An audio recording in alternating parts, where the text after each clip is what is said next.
네, 이번에는 이 완전 경쟁 시장의 구축을 위한 전략적인 소비에 대해서 이야기를 꺼내볼까 합니다.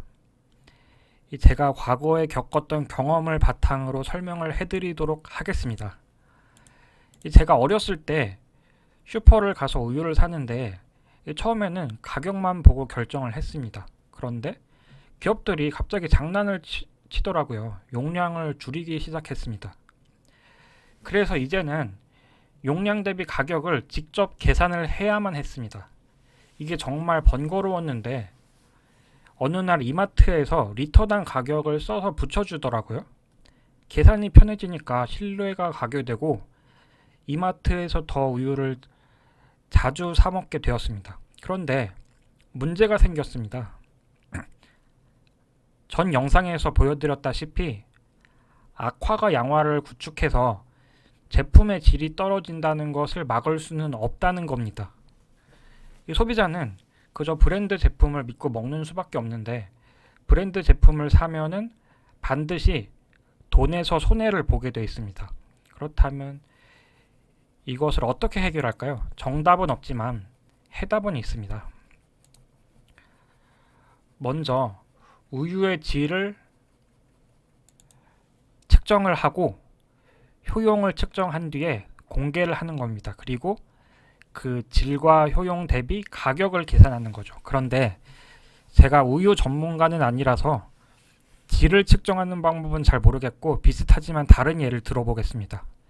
예를 들어 초코 우유 같은 경우 원유 함량을 보는 겁니다. 굉장히 원시적인 방법이지만 이 초코 우유가 어느 정도 진한지는 알 수 있겠죠. 물론 실제로 평가하기 위해서는 우유와 초콜릿, 함량뿐만 아니라 질 역시 모든 것을 평가한 다음에 이것을 가격과 용량으로 나눔으로써 점수를 계산할 수 있겠죠. 그렇다면 이제 실전으로 들어가 보도록 하겠습니다. 이게 제가 올해 실제로 노트북을 구매했을 때 고려했던 사항입니다. 이렇게 고려를 하니까 하나 사는데도 며칠 걸리더라고요. 일단 첫 번째로 용도와 가격대를 결정을 했고 그 다음에는 구체적인 사양을 결정하고 그 다음에 브랜드와 구입 제품 그리고 구입처를 결정을 했습니다. 그런데 제가 처음에는 15인치 제품을 사려고 했는데 마침 17인치 제품을 할인을 하더라고요. 그래서 처음에는 고려하지 않았던 17인치 제품을 다시 고려해서 처음으로 되돌아가서 다시 이 과정을 반복을 했습니다.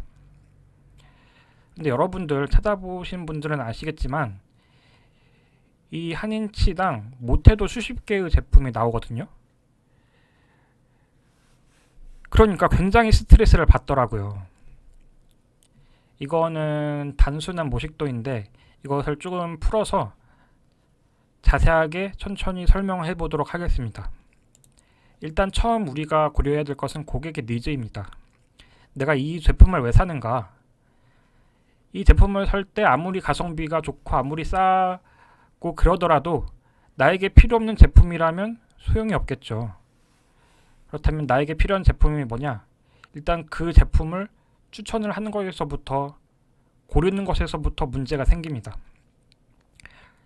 그리고 어느 정도 니즈를 반영해서 이제 제품군을 뽑아냈다고 생각을 해보자고요. 모든 제품은 이름은 다르지만 성능 대비에 적정한 가격이란 게 있습니다.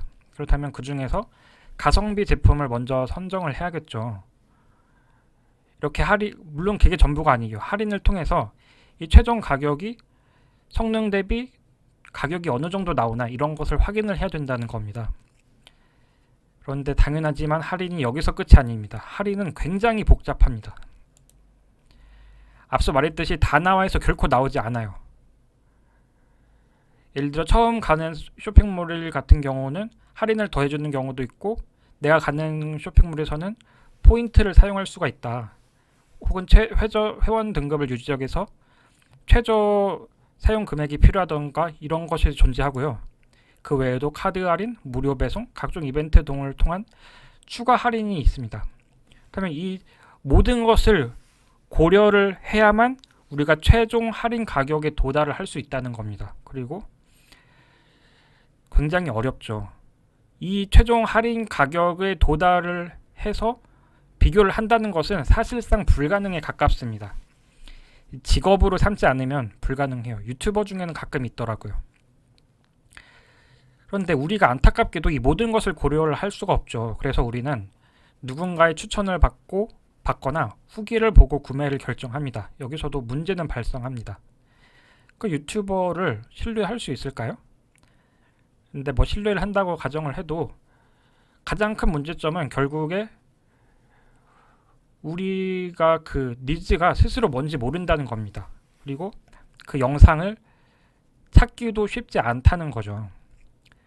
저는 원래 15인치 제품을 사려고 했는데 17인치 제품을 할인 중이길래 샀다고 했죠. 즉 제 니즈 자체가 항상 변화하는 거고, 그리고 또 유튜브 추천 제품을 사려고 했는데 해당 제품이 뭐 예를 들어 최신 영상이 1년 전이에요. 그러면은 믿고 살 수 있을까요?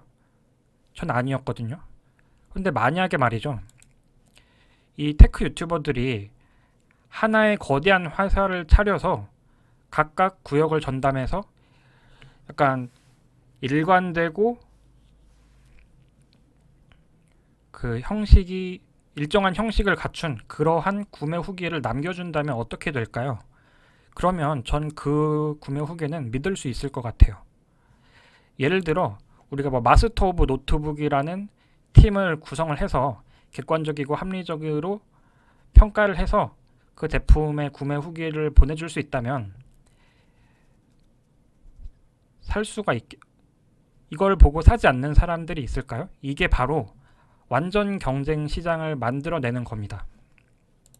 사실 소비자들이 이 모든 것을 고려하고 사진 않습니다. 하지만 이 마스터 오브 노트북 구매 후기 팀이 이런 행위를 한다는 이유만으로 소비자들은 손해를 이 팀에서 추천하는 제품을 사면은 손해를 보지 않으리라는 믿음과 느낌을 얻게 되고, 그 추천하는 제품을 무조건은 아니지만 살 확률이 굉장히 높아지겠죠. 그런데 제가 이 영상을 만든 지 사실 영상이 아니라 이 PPT를 만들고 구상한 지 2년이 넘은 내용입니다. 그래서 최근에 오픈 GPT 관련된 내용은 들어가 있지 않고 사실 구상도 돼 있지 않아요.